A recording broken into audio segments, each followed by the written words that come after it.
Hello.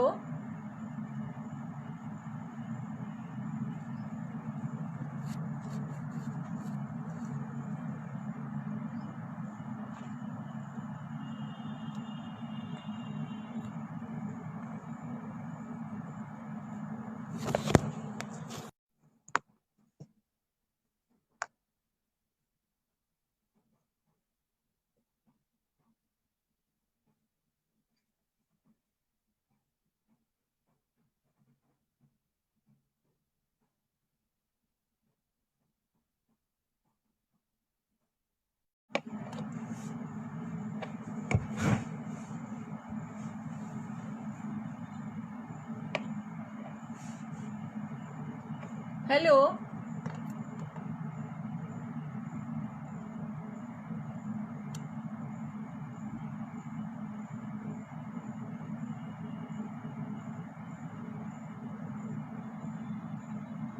Hello.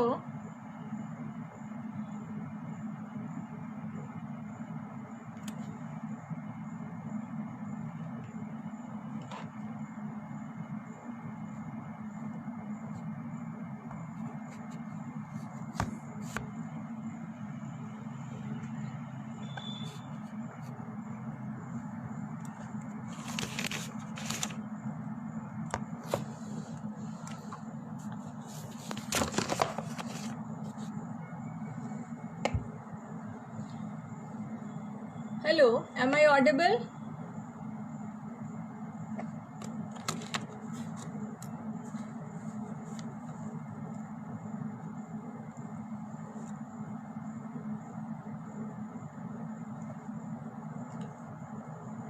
Hello.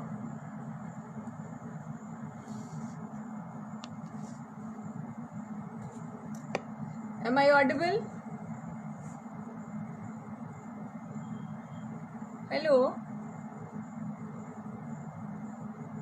Hello.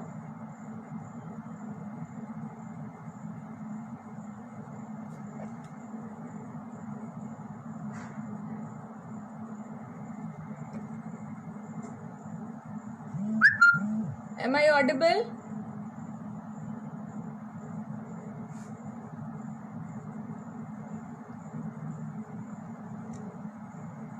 Hello.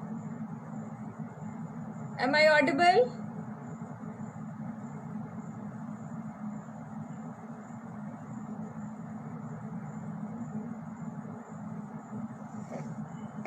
Hello. Hello.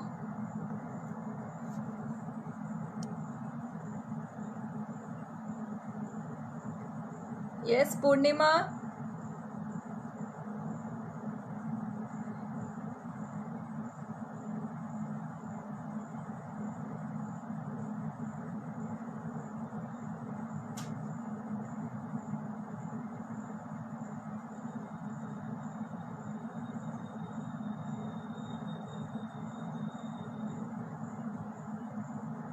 Hello.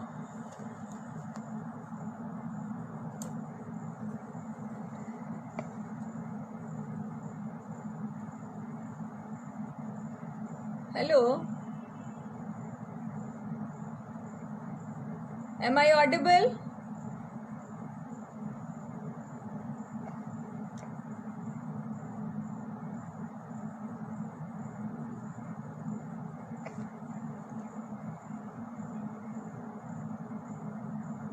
Hello.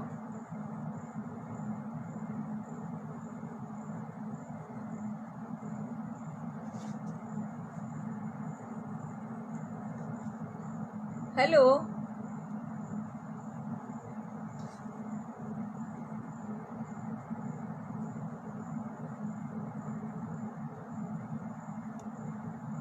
Hello.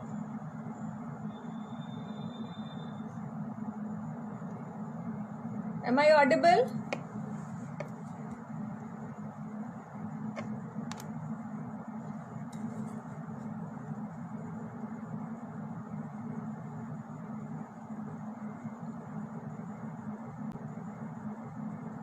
Hello.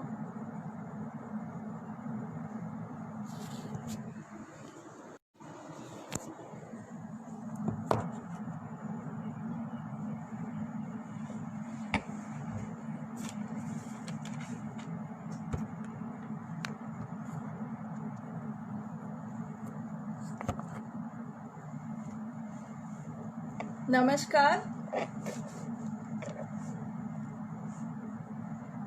Today I am from Sahayata Foundation, from the platform of Sahayata Foundation, a charitable organization working in the field of nutrition in the areas like first 1000 days, anemia, child malnutrition, adolescent nutrition across the country.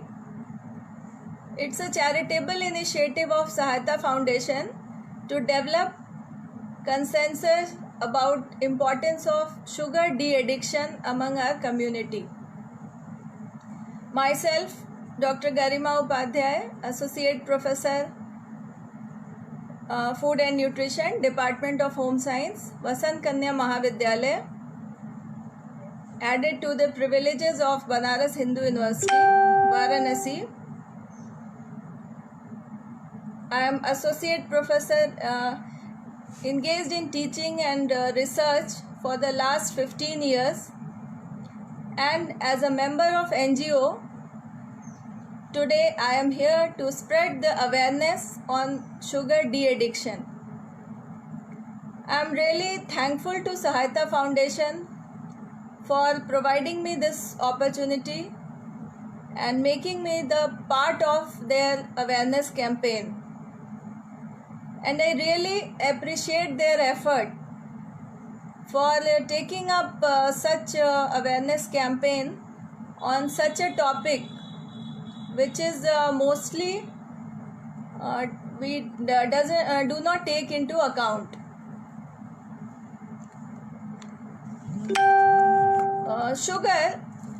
Sugar word जब हम सुनते हैं तो हमें सबसे पहले हमारे दिमाग में एक आता है familiar sweetener, a bowl of sugar. लेकिन शुगर बहुत सारे नेचुरल सोर्सेज में भी पाया जाता है, जैसे बहुत सारे फ्रूट्स, वेजिटेबल्स और मिल्क प्रोडक्ट में भी शुगर पाया जाता है. इसके अतिरिक्त कमर्शियली शुगर भी प्रोड्यूस किया जाता है और उसका बहुत तरह से यूज़ किया जाता है, जैसे स्वीटनेस को इंक्रीज़ करने के लिए, या शुगर की बहुत सारी अदर टेक्निकल प्रॉपर्टीज़ हैं जिनके कारण उनका इंडस्ट्री में बहुत बड़े लेवल पे यूज़ हो रहा है. जैसे उनका जो फूड का टेक्सचर है और स्ट्रक्चर है उसको चेंज करने में बहुत हेल्पफुल है. दूसरा, स्वीटनिंग एंड फ्लेवरिंग एजेंट के रूप में यूज़ किया जाता है. क्रिस्टलाइजेशन को कंट्रोल करने में शुगर बहुत हेल्पफुल है. और बेक्ड जो फूड आइटम्स हैं उनमें बहुत अच्छा मीडियम प्रोवाइड करता है ईस्ट के ग्रोथ के लिए. साथ ही साथ शुगर का यूज़ एक प्रिजर्वेटिव के भी रूप में होता है. जो स्वीटनिंग एबिलिटी है शुगर का, उसकी वजह से हम बहुत सारे ऐसे फूड आइटम्स को यूज़ कर पाते हैं या कंज्यूम कर पाते हैं जिनका अदरवाइज टेस्ट एक्सेप्टेबल टेस्ट नहीं होने के कारण हम नहीं यूज़ करते हैं. उस तरह के भी फूड आइटम्स को हम शुगर के यूज़ से उसकी पैलेटेबिलिटी बढ़ जाती है. आज का जो प्रेजेंटेशन है उसके हमारे जो आउटलाइन होगा वो एक ब्रीफ इंट्रोडक्शन शुगर के लिए, उसके बाद शुगर का क्या क्या एडवर्स इफ़ेक्ट है और क्या रिकमेंडेड इनटेक होना है, शुगर एडिक्शन कैसे डेवलप होती है, और ये एडिक्शन एक दिन में नहीं होती है, दो वर्षों में नहीं होती है, बल्कि हमारी लाइफस्टाइल ऐसी है जिसमें शुरू से हमें शुगर के फूड में अपने डाइट में इंक्लूड करने के लिए हमारी हैबिट में वो धीरे धीरे आता जाता है.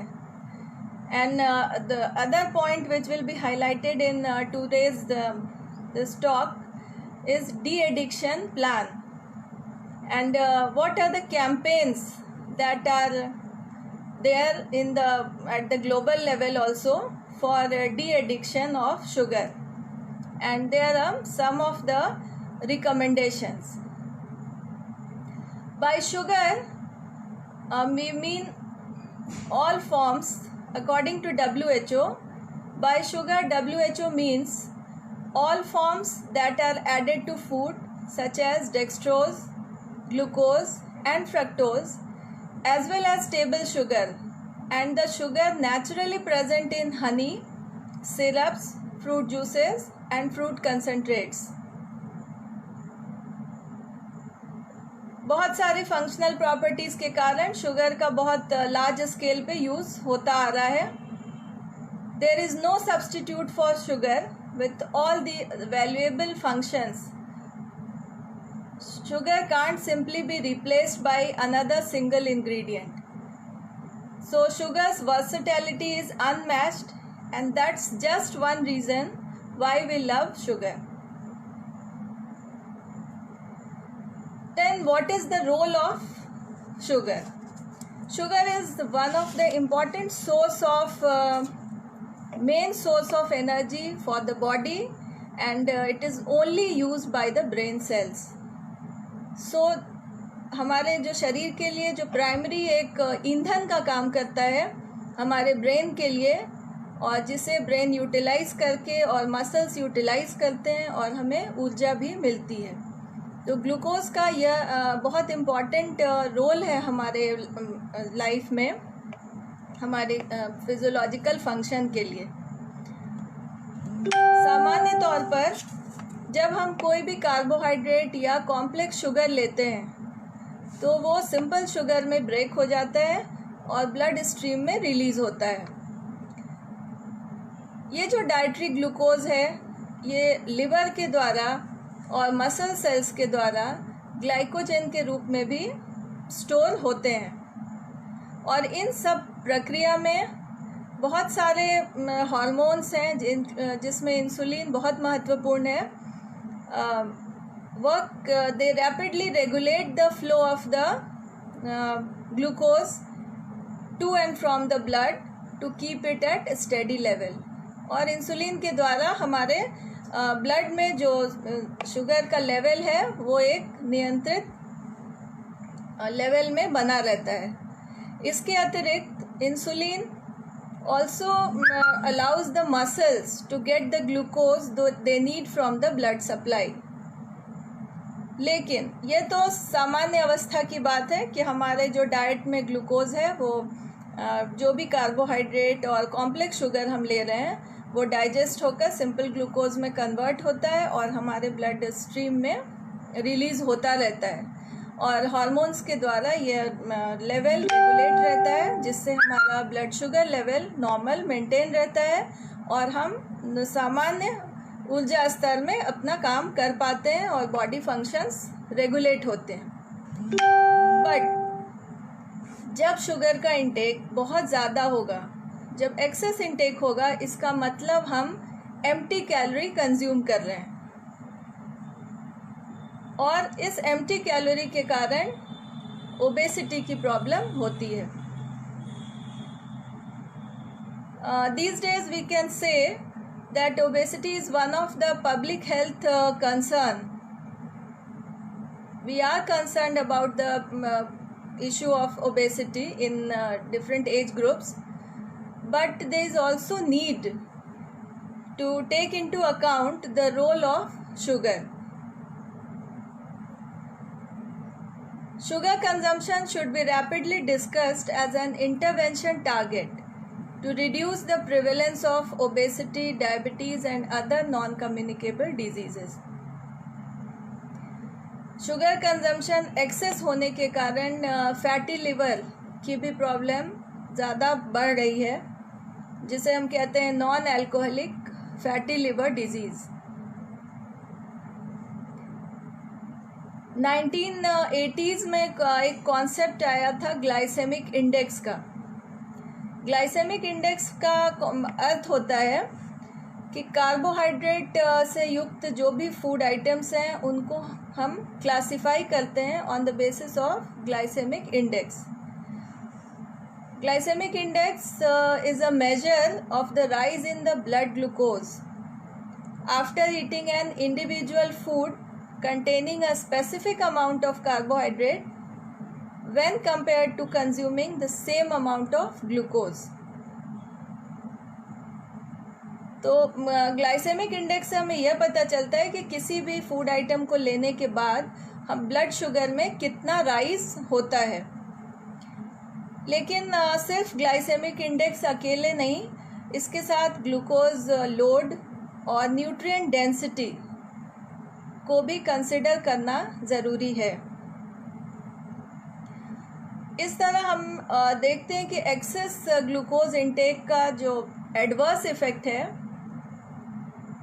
वह सिर्फ उसका एक ही एस्पेक्ट नहीं है, बल्कि एक्सेस शुगर इंटेक बॉडी के सारे सिस्टम को अफेक्ट करता है। अगर डेंटल हेल्थ की बात की जाए तो शुगर और कुक्ड स्टार्च फर्मेंटेबल कार्बोहाइड्रेट हैं और इनकी वजह से डेंटल कैरीज की रिस्क बहुत बढ़ जाती है। इसके अतिरिक्त एक्सेस शुगर के कारण डेंटल कैविटीज़ क्रिएट होने लगती हैं। माउथ में जो बैक्टीरिया है वो शुगर पे फीड करते हैं और उनके बाई प्रोडक्ट्स बहुत सारे एसिड्स बनते हैं, जिसके कारण टूथ डीमिनरलाइजेशन की प्रॉब्लम होने लगती है।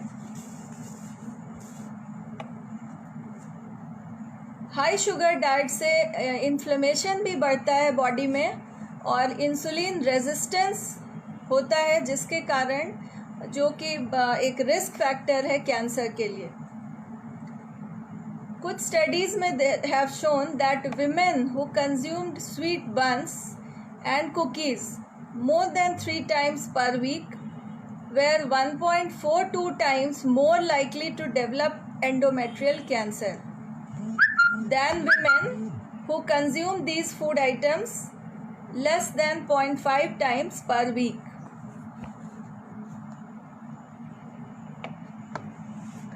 एक्सेस शुगर इंटेक का जो एडवर्स इफ़ेक्ट है वो मेंटल हेल्थ पर भी देखने में मिला है।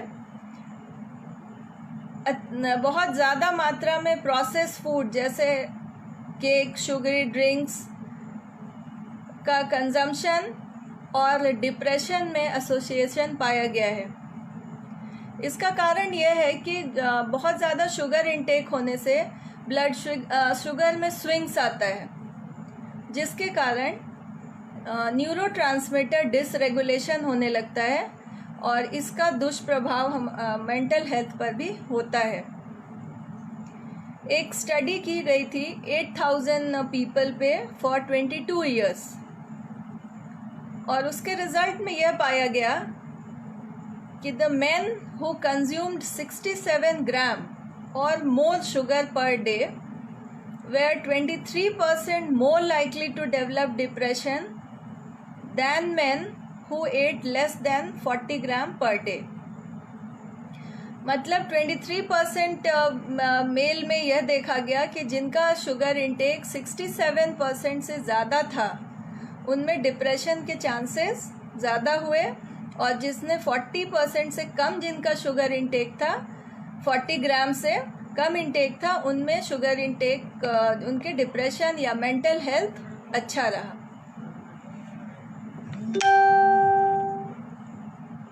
एक्सेसिव शुगर इंटेक का एजिंग पे भी प्रभाव पड़ता है। एजिंग के प्रोसेस को एक्सेलरेट करता है। अगर हमारा फूड चॉइस गलत है तो हमारे रिंकल्स और जो स्पीड ऑफ स्किन एजिंग है वो बढ़ जाती है। इसका एक कारण ये है कि हमारे शरीर में जो शुगर और प्रोटीन मिलकर प्रतिक्रिया करते हैं और एक कंपाउंड का निर्माण करते हैं, जिसे कहते हैं एडवांस ग्लाइकेशन एंड प्रोडक्ट। इस कंपाउंड की वजह से जो स्किन एजिंग की प्रोसेस है वो तेज हो जाती है। इसके अलावा एडवांस ग्लाइकेशन एंड प्रोडक्ट का एक और रोल है कि कोलेजन और इलास्टिन, इसको भी ये डैमेज करते हैं, जिससे स्किन में प्री मैच्योर एजिंग शुरू हो जाती है। हाई शुगर कंजम्पशन से एक चीज़ और देखी गई कि हाई शुगर कंजम्पशन से जो क्रोमोसोम्स के टेलोमियर हैं उनकी लेंथ शॉर्ट हो जा रही है और सेल्यूलर एजिंग भी उसकी स्पीड भी बढ़ जाती है। ओवरऑल अगर एक्सेस शुगर इनटेक का इम्पैक्ट देखा जाए तो होल बॉडी सिस्टम को अफेक्ट करती है, हमारी वर्किंग को, हमारी वर्किंग कैपेसिटी को अफेक्ट करती है।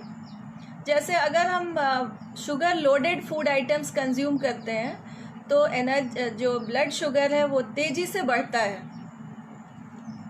और बहुत ही कम समय में फिर शार्प एक डिक्लाइन आता है ब्लड शुगर में।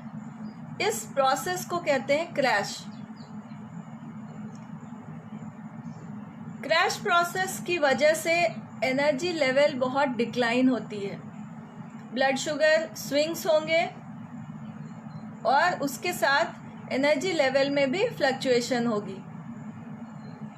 सो in order to avoid this energy drain cycle we have to choose carbohydrate sources that are low in sugar and which are rich in fiber and protein. इसको एक example से समझ सकते हैं कि अगर एक एप्पल के साथ हमें हैंडफुल ऑफ आलमंड्स कंज्यूम करते हैं तो ये this will be a very good source of getting consistent energy level. So we have to think of the combinations in a diet in which the carbohydrate is low in sugar, low in added sugar, and there is combination of fiber in the diet plus protein rich food item.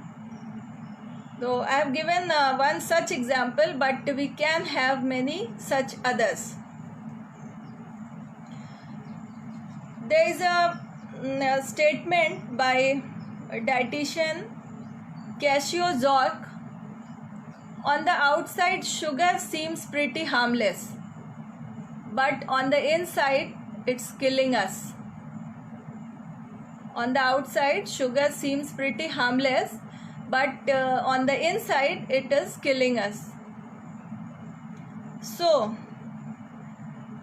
we have seen different aspect of the sugar, that sugar is useful for the body. Sugar is very important in on commercial scale also. But what is how much sugar in a day is okay? Then how much sugar we should consume in a day? According to Dietary Guidelines Advisory Committee 2015-20, it is recommended that 10% of a calorie should come from sugar. Means whole of the calorie what a person is supposed to eat, 10% can be from sugar. But at present we are consuming 13 to 17% from the added sugar. इसी चीज़ को NIN ने बताया कि हमारा प्रतिदिन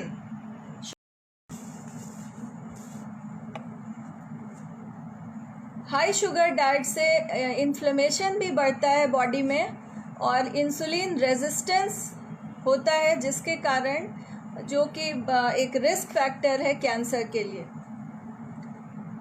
कुछ studies में they have shown that women who consumed sweet buns and cookies more than 3 times per week were 1.42 times more likely to develop endometrial cancer than women who consume these food items less than 0.5 times per week.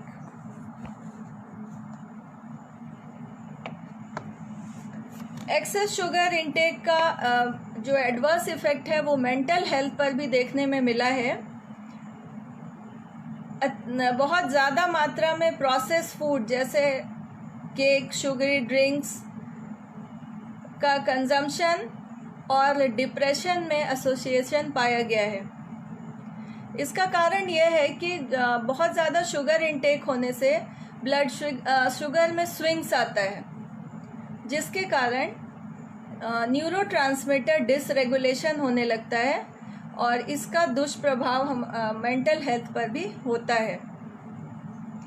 एक study की गई थी 8,000 people पे for 22 years, और उसके result में यह पाया गया कि द मेन हु कंज्यूम्ड 67 ग्राम और मोर sugar per day were 23% more likely to develop depression than men who ate less than 40 gram per day।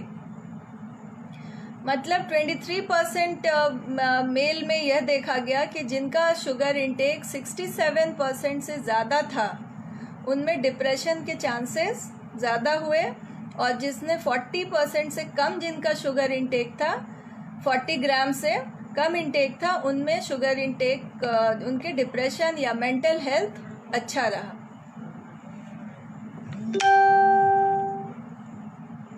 Excessive sugar intake का एजिंग पे भी प्रभाव पड़ता है, एजिंग के प्रोसेस को एक्सेलरेट करता है। अगर हमारा फूड चॉइस गलत है तो हमारे रिंकल्स और जो स्पीड ऑफ स्किन एजिंग है वो बढ़ जाती है। इसका एक कारण ये है कि हमारे शरीर में जो शुगर और प्रोटीन मिलकर प्रतिक्रिया करते हैं और एक कंपाउंड का निर्माण करते हैं जिसे कहते हैं एडवांस ग्लाइकेशन एंड प्रोडक्ट। इस कंपाउंड की वजह से जो स्किन एजिंग की प्रोसेस है वो तेज हो जाती है। इसके अलावा एडवांस ग्लाइकेशन एंड प्रोडक्ट का एक और रोल है कि कोलेजन और इलास्टिन, इसको भी ये डैमेज करते हैं, जिससे स्किन में प्री मैच्योर एजिंग शुरू हो जाती है। हाई शुगर कंजम्पशन से एक चीज़ और देखी गई कि हाई शुगर कंजम्पशन से जो क्रोमोसोम्स के टेलोमियर हैं उनकी लेंथ शॉर्ट हो जा रही है और सेल्यूलर एजिंग भी उसकी स्पीड भी बढ़ जाती है। ओवरऑल अगर एक्सेस शुगर इनटेक का इम्पैक्ट देखा जाए तो होल बॉडी सिस्टम को अफेक्ट करती है, हमारी वर्किंग को, हमारी वर्किंग कैपेसिटी को अफेक्ट करती है। जैसे अगर हम sugar loaded food items consume करते हैं तो जो ब्लड शुगर है वो तेज़ी से बढ़ता है और बहुत ही कम समय में फिर शार्प एक डिक्लाइन आता है ब्लड शुगर में। इस प्रोसेस को कहते हैं क्रैश। क्रैश प्रोसेस की वजह से एनर्जी लेवल बहुत डिक्लाइन होती है, ब्लड शुगर स्विंग्स होंगे और उसके साथ एनर्जी लेवल में भी फ्लक्चुएशन होगी। So in order to avoid this energy drain cycle, we have to choose carbohydrate sources that are low in sugar and which are rich in fiber and protein. इसको एक example से समझ सकते हैं कि अगर एक एप्पल के साथ हमें हैंडफुल ऑफ आलमंड्स कंज्यूम करते हैं तो ये this will be a very good source of getting consistent energy level. So we have to think of the combinations in our diet in which the carbohydrate is low in sugar, low in added sugar, and there is combination of fiber in the diet plus protein rich food item. So I have given one such example, but we can have many such others. There is a statement by dietitian Casio Zork. On the outside, sugar seems pretty harmless, but on the inside, it's killing us. On the outside, sugar seems pretty harmless, but on the inside it is killing us. So we have seen different aspect of the sugar, that sugar is useful for the body. Sugar is very important in on commercial scale also. But what is how much sugar in a day is okay? Then how much sugar we should consume in a day? According to Dietary Guidelines Advisory Committee 2015-20, it is recommended that 10% of a calorie should come from sugar.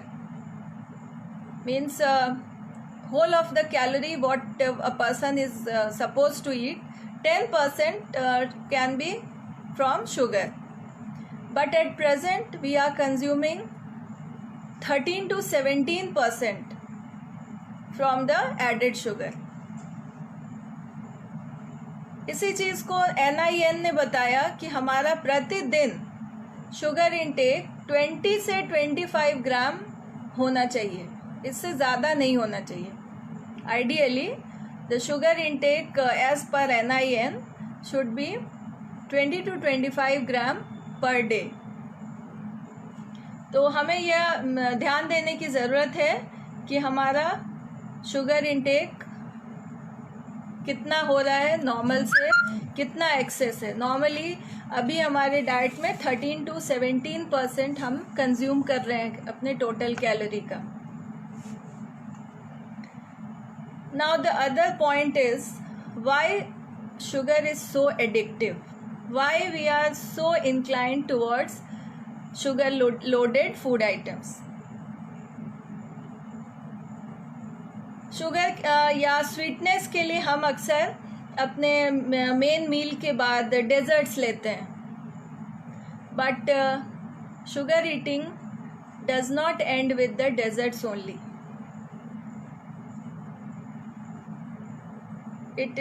It also includes the junk food and the refined sugars we are consuming.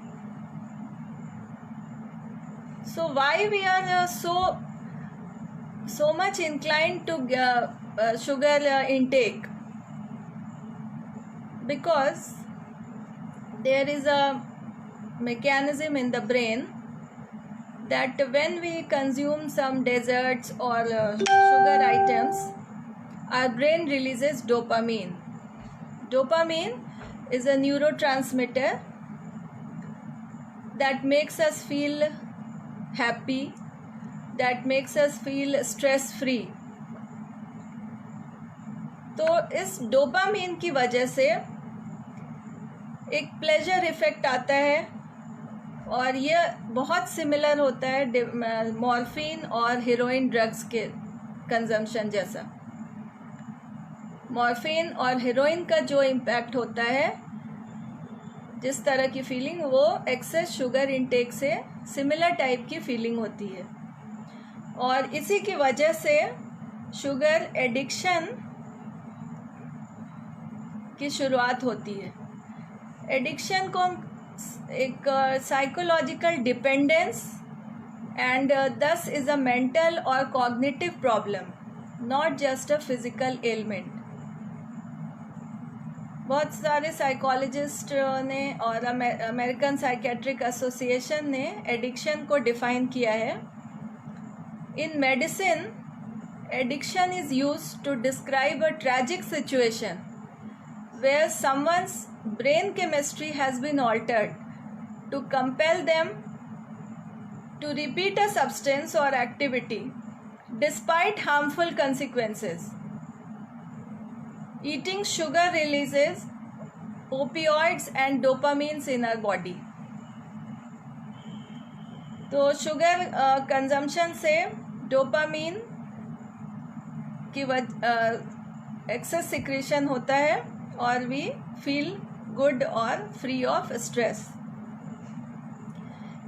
इस बहुत सारे research इस addiction, sugar addiction के दिशा में हुए हैं, जिसमें दिखाया गया है कि poor ability to resist tempting calorie rich food is linked to altered balance between neural symptoms involved in urge and self control.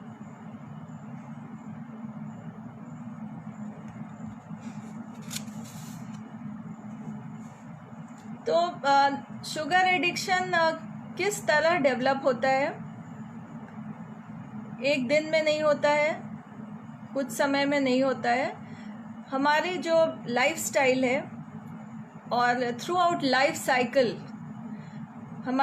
Sugar addiction develop होने के अलग अलग रीजंस हैं। अगर हम थ्रू आउट लाइफ साइकिल देखें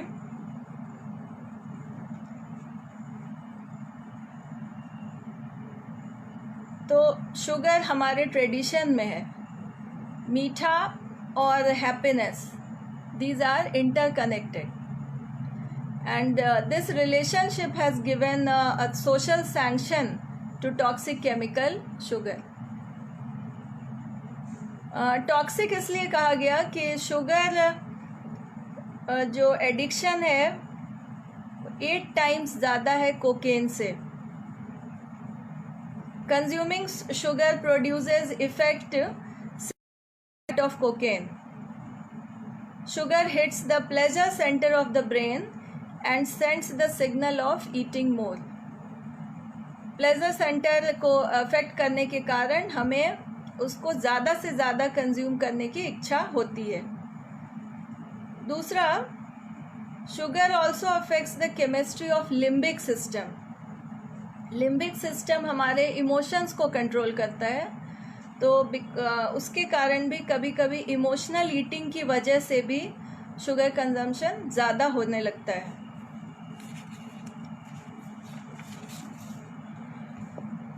हम ये देखते हैं कि न्यूट्रिशन और डाइटरी हैबिट जो इन्फेंसी से या अर्ली चाइल्डहुड से जो डेवलप होती है वो हमारे थ्रू आउट लाइफ स्पैन उसको शेप करती है, हमारे ईटिंग हैबिट को, हमारे हेल्थ को निर्धारित करती है।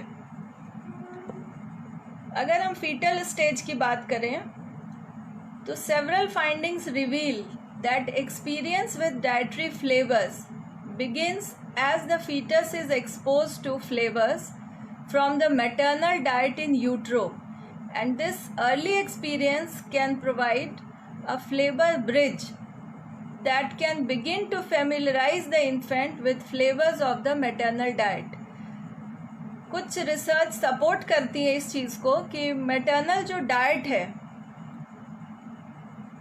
उस तरह का फ्लेवर जो कंज्यूम करती हैं फूड आइटम्स वो बच्चे के भी, जो इन्फेंट है, जो फीटस डेवलप कर रहा है, उसके भी फूड और फ्लेवर प्रेफरेंसेस को अफेक्ट करती हैं। So the familiarity plays a key role in the acquisition of food and flavour preferences. There are several researches published in Chemical Senses Journal,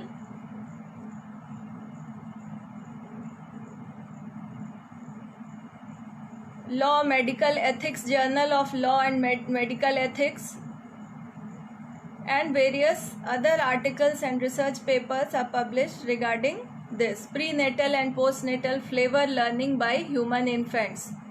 Human fetus learn odors from their pregnant mother's diet, published in Chemical Senses Journal. So, हम देखते हैं कि जो addiction के process है वो fetal stage से ही शुरू हो जाती है। दूसरा है infancy stage. The effect of breast feeding और फॉर्मूला फीडिंग को अगर देखा जाए तो फॉर्मूला फेड इन्फेंट्स में शुगर कंजम्पशन ज़्यादा हो जाता है as compared to breast milk, जो ब्रेस्ट मिल्क फीड करते हैं। So breast feeding should be promoted in the first 6 months in order to avoid excess sugar consumption. इसके अलावा वीनिंग की स्टेज में अगर हम देखें, जब इन्फेंट्स को कॉम्प्लीमेंट्री फूड स्टार्ट किया जाता है तो उस समय जो बेबी फूड्स दिए जाते हैं they are also loaded with sugar. So the infant is expose to sugar and the child develops the flavour और वो उसकी हैबिट हो जाती है. दूसरी चीज़ जो देखने में आती है वो है कि बच्चों में हम फूड को रिवॉर्ड की तरह यूज़ करते हैं और रिवॉर्ड में भी जो फूड आइटम्स होते हैं वो ज़्यादातर शुगरी फूड होते हैं. इसको सपोर्टिंग बहुत सारे रिसर्च हैं. जिसमें यह कहा गया है कि parents might also utilise food as a reward when children exhibit desirable behaviour. 3 studies found a negative association between using food as reward and healthy food consumption, with the large majority of studies finding no significant relationship between the two variables. In contrast, 6 out of 10 studies that examined the influence of food as reward on unhealthy eating found a positive relationship. As unhealthy foods such as sweet snacks are most often used as the reward item, this practice tends to increase preferences for unhealthy food. However, less is known about the utilization of healthy foods such as fruits and vegetables as reward can influence the child food consumption outcome. So ये हमारे develop करने का है कि reward system में भी हम जितने फूड आइटम सेलेक्ट करते हैं वो शुगर रिच होते हैं. तो parents can reward children with praise rather than material और हिडोनिक rewards. Some researchers have suggested that praise is qualitatively different from other types of rewards, likely because praise fulfills and fosters the intrinsic needs of relatedness, competence, and autonomy as compared to extrinsic rewards. Among 7 studies that examined the relationship of praise with healthy food consumption, 4 found positive relationship while 3 yielded non-significant result. These are the studies published in 2017. So there is a need to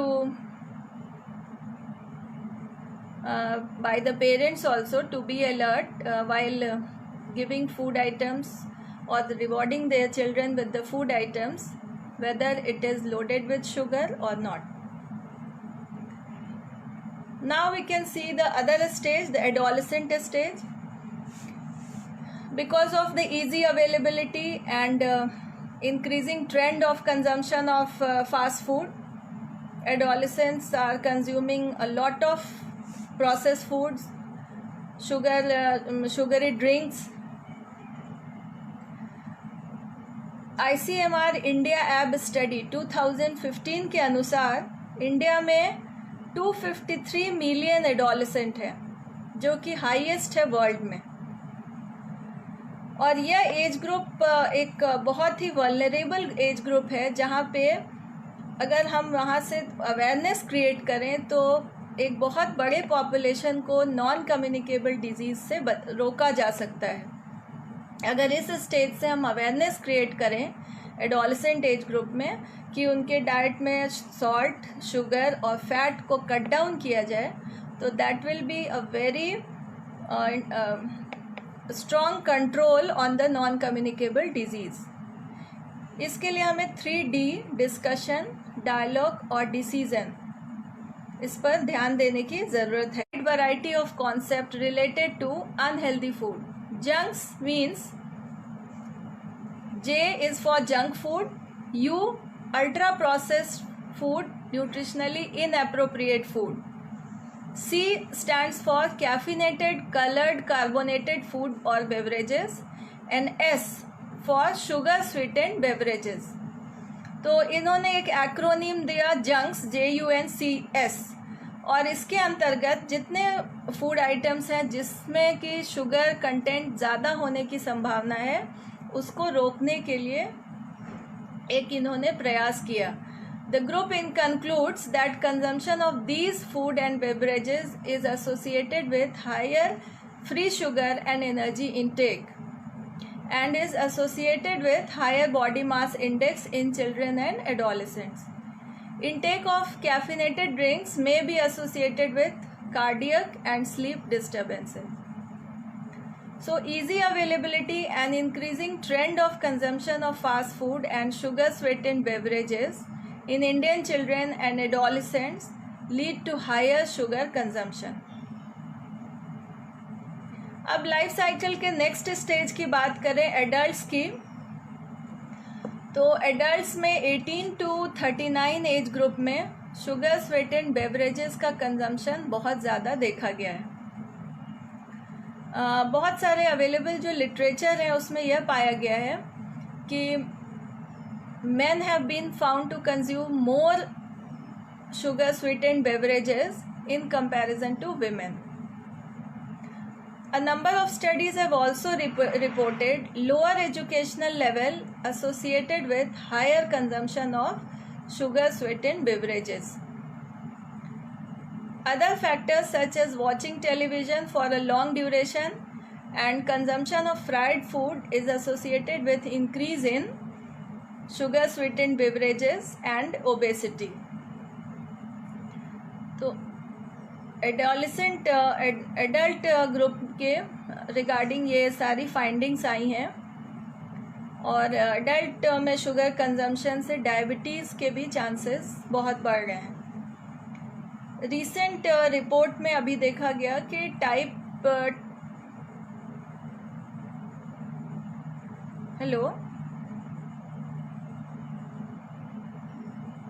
recent researches कि diabetes का prevalence इतना ज़्यादा बढ़ रहा है, इसमें जो reproductive age group में विमेन हैं उनका भी डाइट का इम्पैक्ट नेक्स्ट जनरेशन पे हो रहा है और देयरफॉर बहुत अर्ली एज में डायबिटीज़ डायग्नोज हो रही है।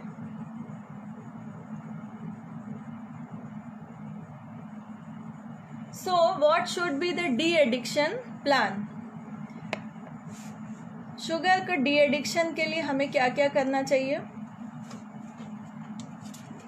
डी एडिक्शन में एक्सरसाइज का बहुत इम्पॉर्टेंट रोल है।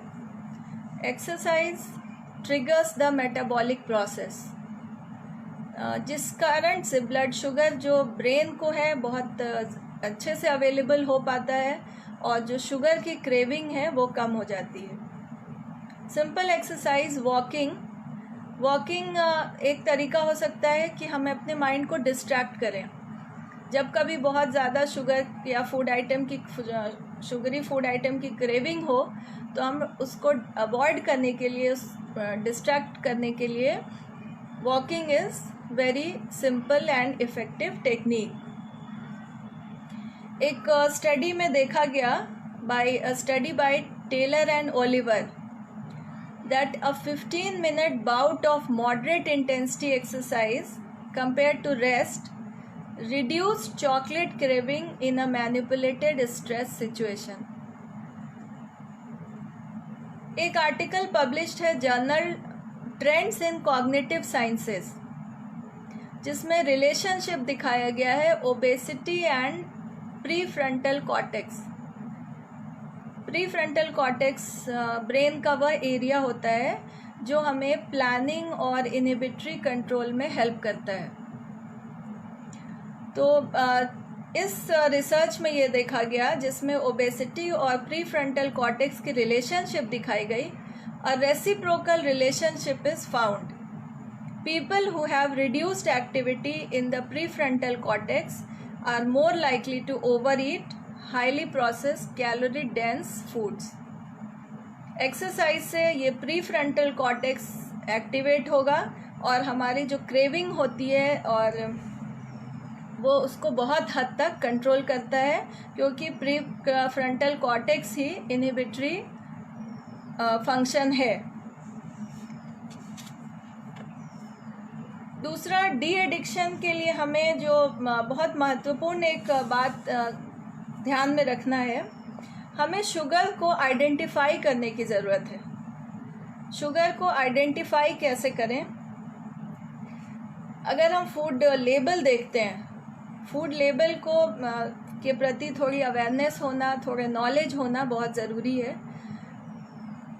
जो वर्ड्स लिखे होते हैं, जो कॉमन होते हैं, जैसे फ्रक्टोज, ग्लूकोज और सुक्रोज, ये कॉमन है तो मे बी कि बहुत लोग इसको जानते हैं। लेकिन बहुत सारे ऐसे शुगर आइटम्स होते हैं, इंग्रेडिएंट्स होते हैं जिनको हम पहचान नहीं पाते हैं। तो इसको पहचानने के लिए एक तो है, कुछ शुगर आइटम्स में सफिक्स OSE का यूज़ किया जाता है। Ose, that means that is some type of sugar.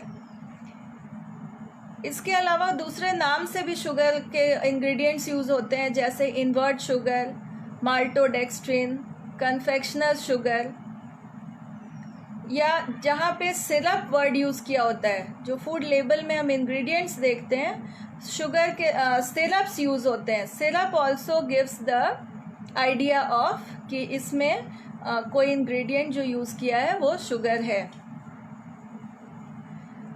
Sugar के लगभग 56 नाम यूज़ किए जाते हैं फूड लेबल में। हमें फूड लेबल के लिए अवेयरनेस और शुगर के जो नाम है, जैसे agave nectar, barley malt, beet sugar, corn syrup solid, castor sugar, cane sugar, these are all the different names of sugar. तो हमें थोड़ा सा इनसे फेमिलियर होने की ज़रूरत है, ताकि जब हम फूड लेबल देखें, इंग्रेडिएंट्स देखें, तो हमें आइडिया हो जाए कि किस फूड आइटम में कितना शुगर, एडेड शुगर यूज़ किया गया है। There is also a need to identify the hidden sugar. हमें एक आइडिया होता है कि सिर्फ जो मीठा लग रहा है वो शुगर है, और हमें वही उसे अवॉइड करना है जो वाइट शुगर है,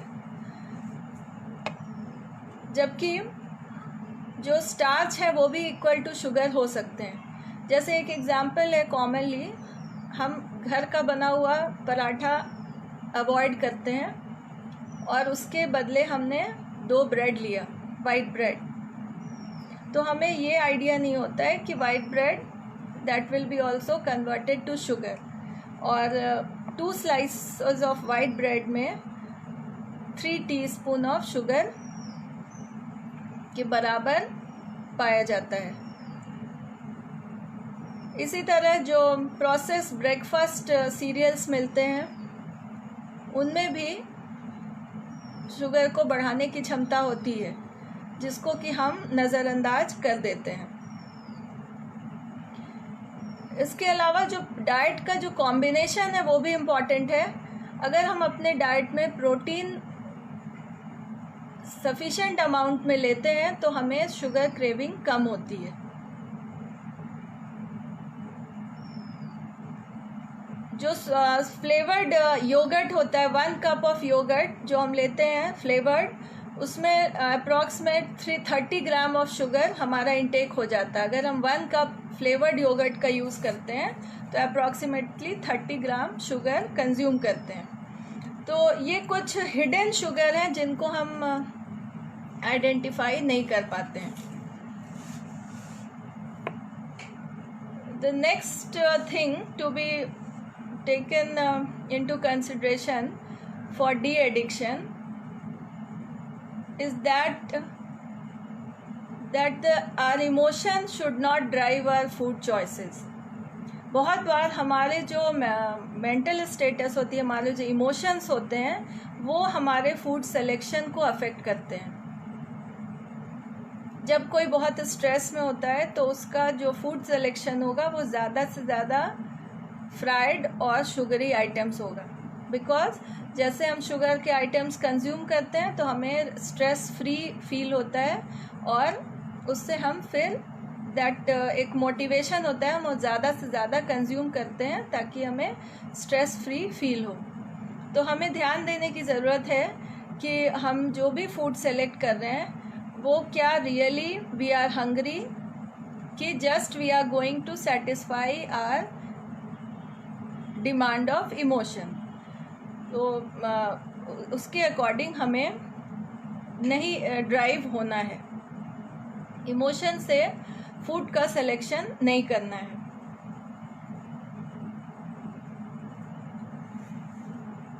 the next thing for de addiction we can take into account is the parenting. Parenting is very important. जैसा कि मैंने पहले कहा कि हम बच्चों को रिवॉर्ड के लिए भी फूड आइटम्स देते हैं, और वैसे फूड आइटम देते हैं जिसमें ज़्यादा से ज़्यादा शुगर होते हैं। तो पेरेंटिंग में एक्टिव पेरेंटिंग की बहुत ज़रूरत है। एक्टिव पेरेंटिंग का एक कॉन्सेप्ट दिया गया डॉक्टर माइकल एच पॉपकिन द्वारा, जिसमें उन्होंने बताया कि the behaviour should be goal directed, और he demonstrated that both the nature as well as nurture plays a important role in child development. तो हमें एज अ पेरेंट हमें शुरू से इस चीज़ को ध्यान देने की ज़रूरत है कि हम किस तरह से बच्चों की जो डाइटरी हैबिट डेवलप हो रही है उसमें शुगर का कितना कंट्रीब्यूशन उनके डाइट में है। हमारे डाइट में शुगर के डिफरेंट ऑल्टरनेटिव्स को ढूंढने की ज़रूरत है। हमारे डिफरेंट जो रेसिपी हम यूज़ करते हैं हम उसमें देखें कि हम इसमें वाइट शुगर के अलावा डेट्स, जैगरी, हनी यूज़ करते हैं। इवन अगर हम अपने मील्स में डेजर्ट्स की जगह कर्ड यूज़ करते हैं तो that will also reduce the craving to a large extent. या जो क्रिस्पी वेजिटेबल फ्रूट्स होते हैं, क्रिस्पी फ्रूट्स भी शुगर क्रेविंग को रिड्यूस करने में बहुत हेल्प करते हैं। तो अगर कभी बहुत क्रेविंग हो रही है और हमें क्रिस्पी फ्रूट्स कंज्यूम कर लेते हैं तो थोड़ा सा वो क्रेविंग को कम करने में हेल्प करता है। The other thing is restrictive dieting. अगर हमें लगता है कि शुगर बहुत कम वेट बहुत बड़ा है, ओबेसिटी है, तो रेस्ट्रिक्टिव डाइटिंग भी अवॉइड करना है।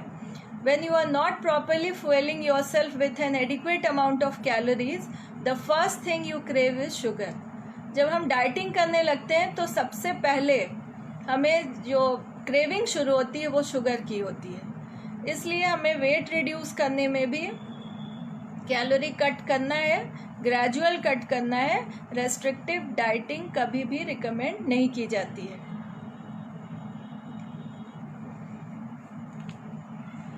इसके अलावा शुगर क्रेविंग का एक रीज़न और भी है कि कभी कभी न्यूट्रिशनल डेफिशिएंसी के कारण भी शुगर की क्रेविंग होती है। कुछ ट्रेस एलिमेंट्स की डेफिशिएंसी होने से भी शुगर की क्रेविंग होती है।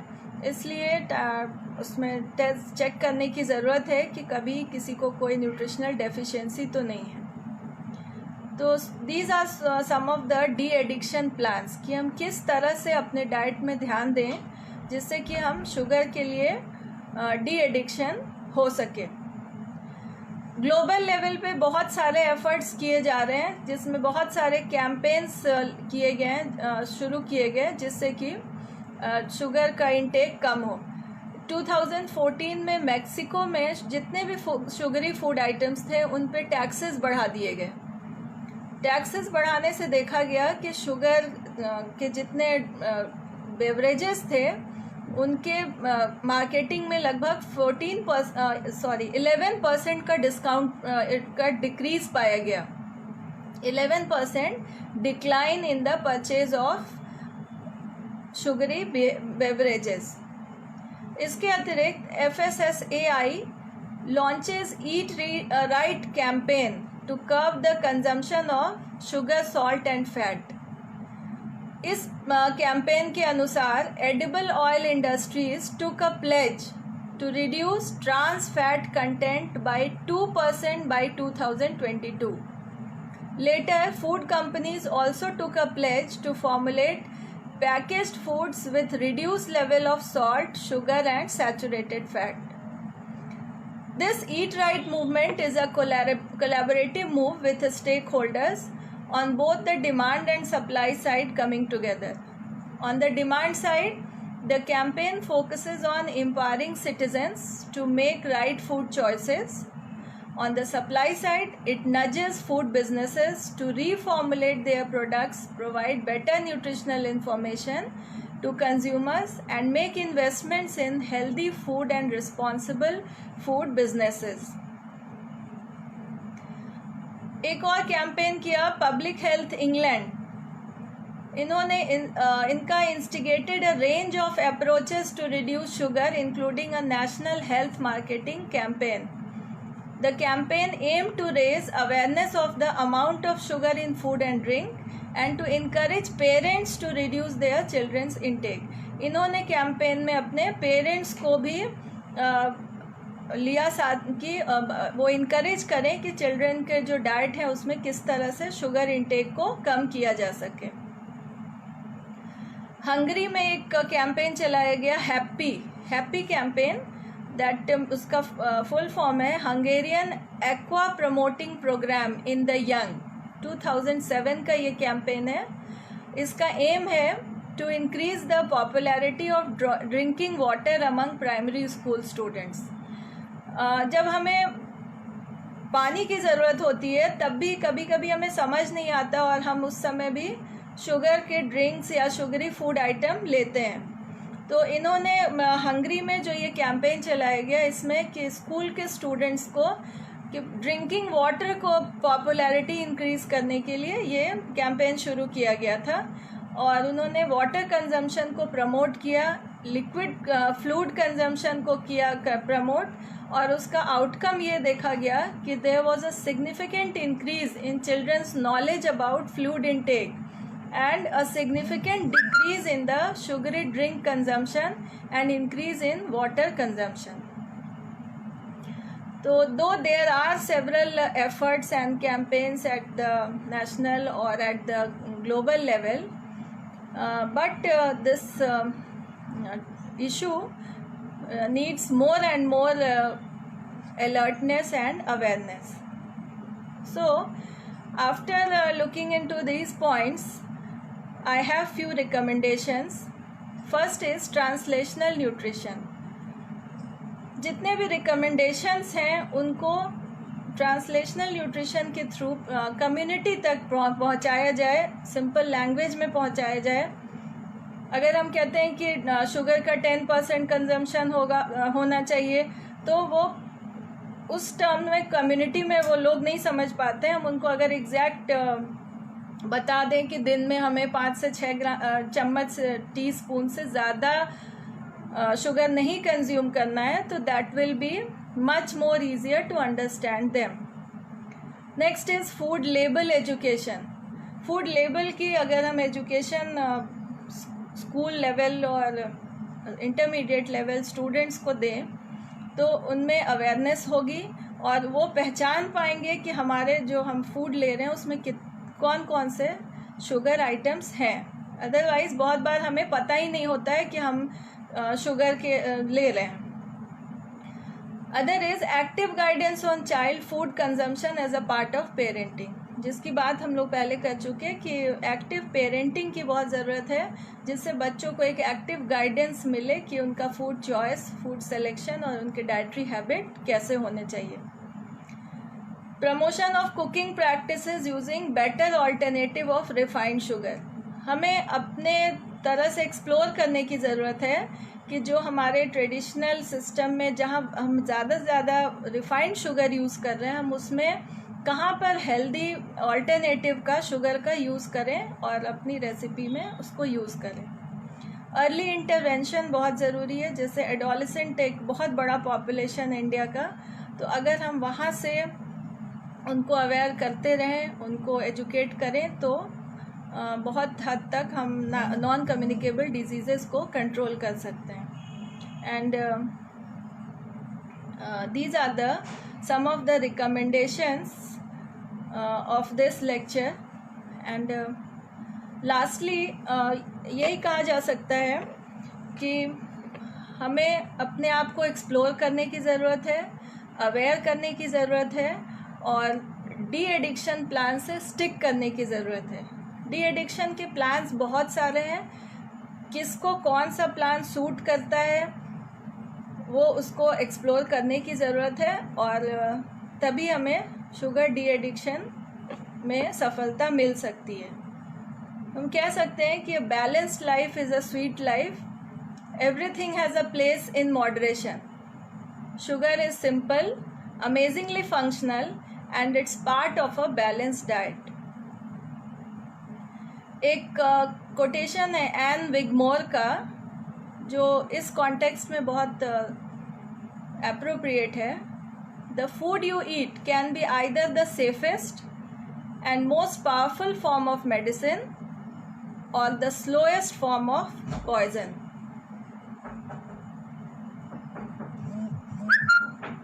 So,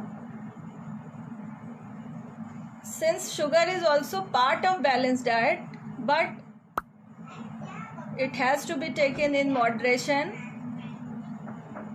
and we have to keep ourselves aware regarding the intake of sugar and its impact on the body. And I hope this talk would have been helpful to you, and thank you. If you have any queries, you can drop there.